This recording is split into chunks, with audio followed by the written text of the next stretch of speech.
Hello guys, welcome to a new vlog. તો આજે હું તમને બતાવવાની છું કે હું મારી બેગમાં ડિલિવર માટે કઈ કઈ વસ્તુ રાખું છું. તો જેમાં આવશે પહેલા મારા ચશ્મા, પછી છે મારા માઇક, લિપ બામ, પાવર બેંક,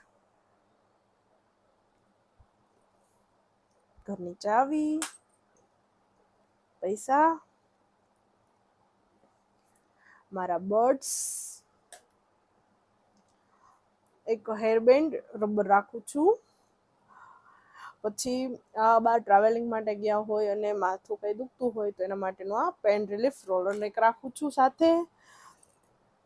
તો અને હા, મારા એટીએમ અને જરૂરી ડોક્યુમેન્ટ પણ સાથે રાખું છું. તો આ હતું મારા બેગનું રિવ્યૂ કે હું મારી બેગમાં ડિલિવર માટે કઈ કઈ વસ્તુ રાખું છું. તો જો તમને આજનો વિડીયો ગમ્યો હોય તો પ્લીઝ લાઈક કરજો, શેર કરજો અને મારી ચેનલને સબસ્ક્રાઈબ કરવાનું ના ભૂલતા. આવજો.